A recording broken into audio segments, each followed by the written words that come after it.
Ciao mondo, hello world, hola mundo, hello monde. We're here today taking a cappuccino with our blood purification Kliger journal club, and I was just reading a paper that came out in blood purification in the last issue. The title is The Effect of Increased Frequency of Hemodialysis on Volume-Related Outcomes, a secondary analysis of the frequent hemodialysis network trials.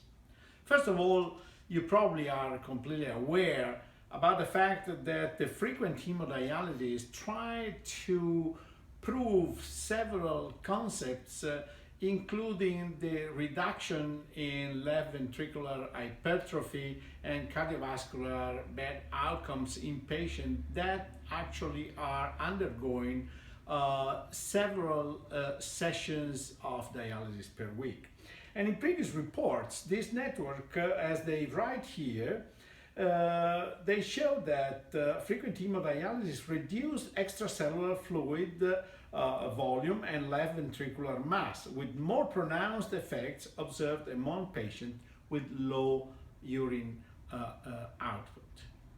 I think that the interesting additional analysis of this paper is that this paper actually analyzed the interdialytic weight gain and the so-called time-integrated estimate of extracellular fluid load. In the study, in which practically the entire population of the frequent hemodialysis network trial was utilized, there was also a study which was dedicated to analyze the sodium balance in this patient.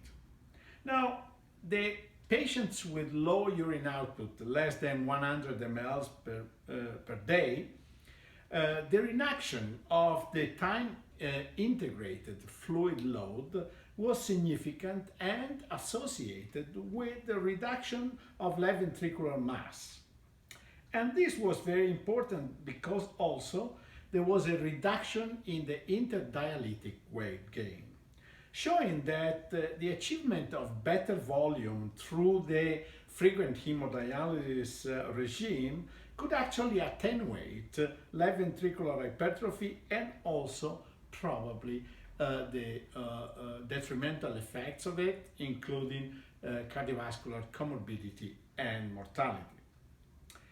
This concept of time-integrated fluid load proved more useful than interdialytic weight gain alone because it guides completely what the practice could be in achieving the optimal weight and volume in this patient.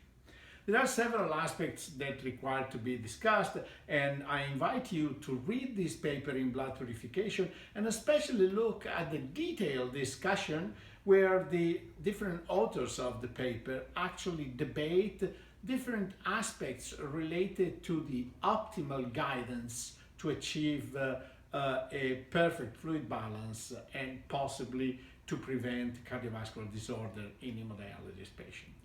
This is an interesting paper. It looks at the future of patients that may undergo frequent dialysis regime and describes very well that the unphysiology of intermittent therapies are actually well demonstrated by the huge accumulation of fluid in the interdialytic period and the necessary fast removal of this fluid during the 4-hour period of one dialysis session. This may also introduce for the future the concept that form of continuous therapies or wearable therapies may represent one of the interesting solutions, especially to younger patients with a possibility to perform dialysis for a long time.